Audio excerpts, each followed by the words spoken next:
Hello everyone, welcome back to my channel वांगशियान forever love. तो आज हम मिस्टर हीलिंग पैट्रिका का नेक्स्ट पार्ट देखने वाले हैं। तो मैं वीडियो स्टार्ट करने से पहले आप लोगों से रिक्वेस्ट करना चाहूँगी, अगर आप मेरे चैनल पे पहली बार आए हैं तो प्लीज़ मेरे चैनल को सब्सक्राइब कर लें एंड वीडियो को लाइक कर दें। एंड गाइस, मैं आप लोगों से एक और रिक्वेस्ट करना चाहती हूँ कि आप लोग प्लीज़ कमेंट किया कीजिए एंड लाइक भी किया कीजिए। एंड अगर आप लोग कमेंट करते तो अच्छा लगता है एंड हमें मोटिवेशन फील होता है। एंड गाइस, वीडियो रिकॉर्ड करने में, लिखने में एंड एक्सप्लेन करने में अच्छा लगता है। प्लीज़ गाइस, मैं आप लोगों से रिक्वेस्ट करती हूँ कि आप लोग कमेंट भी किया कीजिए एंड लाइक भी कर दिया कीजिए।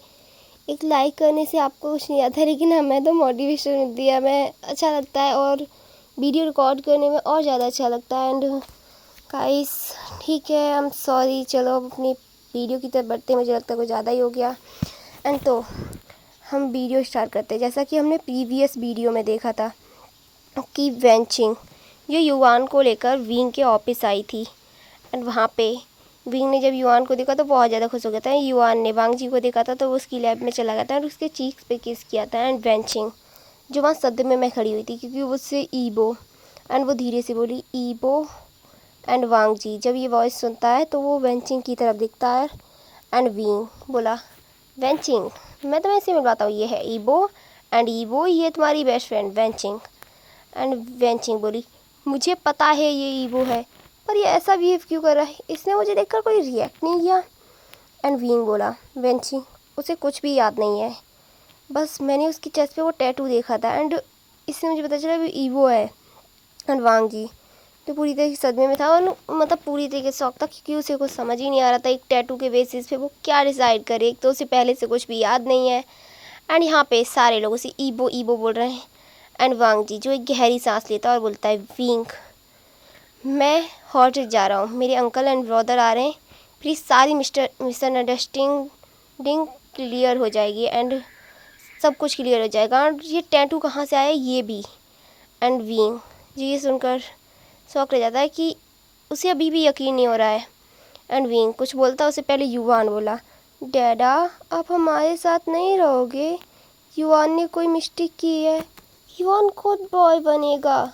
एंड वांग जी जब युवान की इतनी प्यारी वॉइस सुनता है तो वांग जी बोला, नो बेबी आपने कोई मिस्टेक नहीं की है, बस डैडा के अंकल और ब्रदर आ रहे हैं, बस डैडा उन्हें लेने जा रहे हैं। ओके बेबी आप डैडा का वेट करना। एंड वांग जी जो युवान के फोरर पे किस करता है एंड विंग की तरफ दिखता है एंड वो दोनों एक दूसरे की आइस में कंटिन्यूसली देखे जा रहे थे। एंड वेंचिंग वहीं पास में खड़ी थी। एंड वांग जी फिर वहाँ से चला जाता है एंड विंग बस कुछ नहीं कर पाता, बस वो देखता रह गया कि बस हुआ क्या। एंड वांग जी जो अपनी होटल में जाता है तभी उसके ब्रदर का उसे कॉल आता है, वो होटल में जाने वाला ही था तभी उसके ब्रदर का उसे कॉल आता है कि वांग जी हम लोग एयरपोर्ट पे आ गए हैं। एंड वांग जी उन्हें ड्रॉप करने के लिए जाता है। एंड फिर वो विंग को कॉल करता है एंड विंग से पूछता है कि उसके अंकल एंड ब्रदर आए हैं तो वो उन्हें लेकर कहाँ आए। विंग जो अपने मैंसन का एड्रेस वांग जी को सेंड कर देता है। एंड वांग जी जो उस एड्रेस को देखता है और अपने अंकल एंड ब्रदर को पिक कर कर मैंसन पहुँच जाता है। एंड आप हम मैंसन का सीन देखते हैं। मैंसन में उसके अंकल एंड ब्रदर एक सोफे पे बैठे हुए थे। एंड विंग और वांग जी सामने बैठे हुए थे एंड युवान को बेंच ली हुई थी। सुयांग, नेहुसंग, वेनिंग सारे लोग वहाँ खड़े हुए थे। एंड वांग जी बोला, अंकल आप मुझे अब बताएंगे मेरा एक्सीडेंट कैसे हुआ था एंड ये टैटू कहाँ से आया, कौन किसका है। एंड लैन से चैनल लैन कोरियन जो एक दूसरे की तरफ देख रहे थे एंड वो कुछ नहीं कह पा रहे थे, उन्हें कुछ समझ नहीं आ रहा था कि वो क्या कहें। तभी वांग जी गुस्से में चिल्लाया, ब्रदर आप मुझे बता रहे हैं कि ये सब क्या चल रहा है, मैं जानना चाहता हूँ, मुझे खुद पे डाउट हो रहा है कि आखिर मैं हूँ कौन। तभी लन को रैन बोले, मैं बताता हूँ तुम्हें। एंड वहीं वांग जी जो ये सुनकर वहीं बैठ जाता है। एंड लन को रैन बोले, ये बात आज से 5 साल पहले की है, मेरा नेफ्यू और उसका बॉयफ्रेंड चाइना आए थे उसके बॉयफ्रेंड के पेरेंट्स से मिलने के लिए। एंड गाइस अब हम यहाँ से एक छोटा सा फ्लैशबैक देखते हैं। एक कार के अंदर 2 पर्सन बैठे हुए थे, उनमें से एक पर्सन बोला, लंजा मैं तुम्हें वार्न कर रहा हूँ, तुम ना कोई ऐसी वैसी हरकत मत करना मेरी मॉम के सामने, प्लीज़ लंजा, मैं रिक्वेस्ट भी कर रहा हूँ तुमसे। एंड तभी लंजा वांग जी बोला, वींग तुम ऐसा बिहेव क्यों कर रहे हो? वैसे भी मैं अच्छा ही बिहेव करता हूँ। और रही बात आंटी की, तो मैंने फर्स्ट बार में ही इम्प्रेस कर दूँगा और वो फर्स्ट मीटिंग में ही बोलेंगी, मिस्टर लान वांग जी मेरे बेटे से शादी कर लीजिए आप। एंड विंग ये सुनकर उसके शोल्डर पे टैप करता बोलता है, लंजा स्टॉप इट, मेरी मॉम को मनाना इतना इजी नहीं है। एंड वो लोग हंसी मजाक कर ही रहे थे, तभी एक कार जो काफ़ी रफ्तार में आ रही थी एंड उसका एक्सीडेंट हो जाता है उन दोनों कार्स का। उसमें लन वांग जी काफ़ी ज़्यादा घायल हो गए थे एंड विंग जो खिड़की से पता नहीं कैसे टूट कर खिड़की से नीचे चला गया था एक खाई की तरफ। एंड लोगों का ध्यान उस पर नहीं गया था। एंड वहाँ पे कुछ लोगों ने वांग जी के फ़ोन से उसके ब्रदर एंड अंकल को कॉल किया एंड वांग जी को जो एक हॉस्पिटल में एडमिट करवा दिया। एंड वांग जी के अंकल एंड ब्रदर जो जब वहाँ हॉस्पिटल में पहुँचे तो डॉक्टर ने बताया कि वांग जी की कंडीशन काफ़ी ज़्यादा ख़राब है एंड उसे बचने में बहुत कम चांसेस हैं। एंड वो लोग काफ़ी ज़्यादा डर गए थे। एंड उसके अंकल जो डॉक्टर से कह रहे थे, डॉक्टर मैं रिक्वेस्ट कर रहा हूँ आपसे, मेरे मेरे नेफ्यू को बचा लीजिए, आपको जितने पैसे चाहिए मैं दूंगा, जो कुछ भी चाहिए मैं दूंगा, प्लीज़ मेरे नेफ्यू को बचा लीजिए। डॉक्टर बोला, आई एम सॉरी मिस्टर लैन कोरैन, हम अपना पूरा बेस्ट देने की कोशिश कर रहे हैं, लेकिन उसकी कंडीशन इतनी ज़्यादा ख़राब है कि हमें नहीं लगता कि कुछ होगा। उनके ब्रेन में कांच चला गया है एंड ब्रेन सर्जरी करना बहुत मुश्किल है। एंड उसकी पूरी बॉडी पे बहुत सारी जगह ऐसी हैं जहाँ कांच चले गए हैं एंड मुझे नहीं लगता कि वो बच पाएंगे। एंड लैन सिचैन ये सुनकर गुस्से में डॉक्टर की कॉलर पकड़ लेते हैं और बोलते हैं, मैं वार्न कर रहा हूँ, मेरे भाई को कुछ नहीं होना चाहिए। एंड डॉक्टर जो उनसे उन्हें छुड़ाता है। एंड धीरे धीरे टाइम बीता है और एक हफ्ता बीत गया था, वांग जी को होश नहीं आया था। एंड एक हफ्ते बाद डॉक्टर ने बताया कि वांग जी की डेथ हो गई है। एंड ये सुनकर लैन कोरैन जो पूरी तरीके से टूट चुके थे और वो बहुत बुरी तरह से रो रहे थे, किसी तरह लैन सिचैन उन्हें संभाल कर यूएसए वापस ले जाते हैं। तभी वहाँ किसी की कॉल आती है उनके फ़ोन पे और वो पर्सन बोला, सर आपके ब्रदर वहाँ पे अकेले नहीं गए थे, उनके बॉयफ्रेंड भी थे एंड उनके बॉयफ्रेंड का कुछ पता नहीं है वो कहाँ है। और जब एक्सीडेंट हुआ था तो वो दोनों कार में ही थे। एंड लैन सिचैन ये सुनकर काफ़ी ज़्यादा सरप्राइज हो जाते, शौक में कि आखिर वो कहाँ गया पर्सन। एंड उसके बाद लैन सिचैन ने बहुत कोशिश की थी बीन को ढूंढने की, लेकिन वो कुछ नहीं कर पाए थे। एंड इसी के साथ अभी हमारा फ्लैशबैक ख़त्म होता है एंड प्रेजेंट में लैन सिचैन और लैन कोरैन बैठे हुए थे। एंड वांग जी बोला, ये क्या बोल रहे हैं आप अंकल, अगर मेरी डेथ हो चुकी है तो मैं यहाँ कैसे हूँ? तभी लैन सिचैन बोले, मैं बताता हूँ तुम्हें। उस एक्सीडेंट के बाद हमें पता चला था कि वांग जी का बॉयफ्रेंड जो बीजिंग में है। एंड ये सुनकर मैं और अंकल वहाँ आए थे एंड जब हम वहाँ से जा रहे थे तब हमें वहाँ तुम मिले थे घायल वांग जी, और तुम बहुत बुरी तरह से घायल थे। एंड जब अंकल ने तुम्हें देखा तो वो फिर से इमोशनल हो गए थे एंड उनकी कंडीशन बहुत ज़्यादा ख़राब हो रही थी, उन्हें लग रहा था वांग जी हो तुम, और वो तुम्हें लेकर हॉस्पिटल पहुँचे हम। फिर हमें वहाँ पता चला था कि तुम्हारी वहाँ याददाश्त जा चुकी है और मुझे लगा कि अंकल को संभालने का यही एक तरीका है, और मैंने तुम्हें अपने भाई की सारी मेमोरी सारी चीज़ें बताई। एंड इसी वजह से अंकल भी यही जानते हैं कि तुम मेरे भाई हो। एंड आई एम सॉरी जो कुछ भी मेरी वजह से हुआ, पर वांग जी मैं तुम्हें बता रहा हूँ इसमें मेरी कोई गलती नहीं है, मैं नहीं जानता था कि तुम्हारी एक फैमिली है, तुम बहुत बुरी तरह से घायल थे।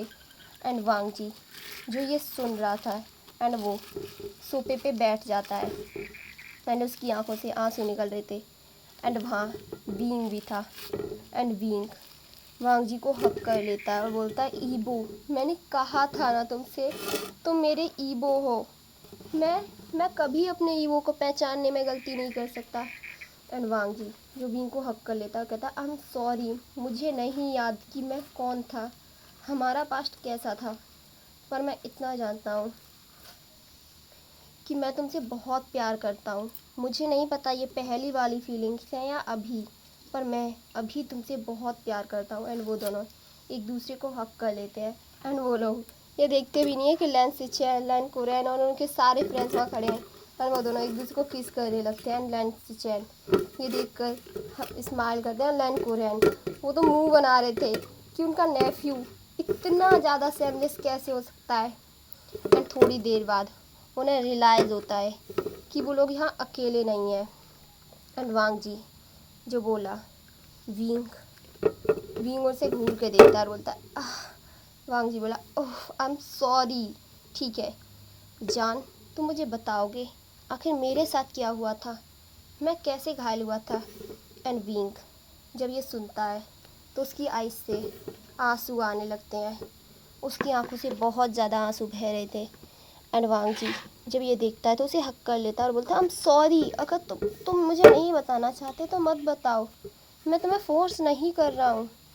एंड विंग बोला नहीं वांग जी मैं इसलिए नहीं रो रहा कि तुम्हें मैं बताना नहीं चाहता, बस वो चीज़ें याद नहीं करना चाहता हूँ, वो चीज़ें बहुत भयानक थी। एंड तभी वांग जी उसे हक कर लेता है। थोड़ी देर बाद विंग लैन से चैनल लैन कोरियन से पूछता है कि अगर आखिरकार आपको कुछ पता चला कि आपके नेफ्यू एंड आपके ब्रदर का एक्सीडेंट किसने करवाया था। लैन से चैन बोले वैन रोहान। एंड विंग जब ये सुनता है तो उसकी आंखों में बहुत ज़्यादा गुस्सा आ जाता है। एंड वो बोला वैन रोहान इसने ना जाने कितनों की लाइफ को बर्बाद किया है एंड अब इसकी लाइफ की बर्बाद होने की बारी है। एंड वांग जी जब ये सुनता है तो बोलता है क्या मतलब है जान तुम्हारा। एंड जान खुद को संभालता है और वांग जी को सारी बातें बताता है। एंड वांग जी जब ये सुनता है तो उसका सर बहुत बुरी तरह से पेन कर रहा था, जैसे जैसे विंग उसे बता रहा था कि किस तरह वो लोग वहाँ गए थे एंड मस्ती कर रहे थे, लेकिन तभी वहाँ पे उसे कर दिया था। एंड वांग जी जिसका सर बहुत ज़्यादा घूम रहा था एंड उसकी आँखें जो ब्लरी होने लग गई थी, किसी ने नोटिस नहीं किया वांग जी की हालत। एंड वांग जी जो बेहोश होकर वहीं गिर गया था। एंड उसकी गिरने की आवाज़ से सब लोगों ने जब उसकी तरफ देखा तो वांग जी ज़मीन पे बेहोश गिरा हुआ था। एंड जब विंग ने ऐसी हालत वांग जी की देखी तो वो बहुत बुरी तरह से डर गया। एंड लैन सिचैन और लैन कोरियन भी काफ़ी ज़्यादा डर गए थे। एंड वो लोग वांग जी को जल्दी में हॉस्पिटल लेके जाता है। एंड हॉस्पिटल में वांग जी एक बेड पे लेटा हुआ था, बहुत सारी नीडल्स बॉटल और बहुत सारी मशीनें उसके आसपास लगी थी।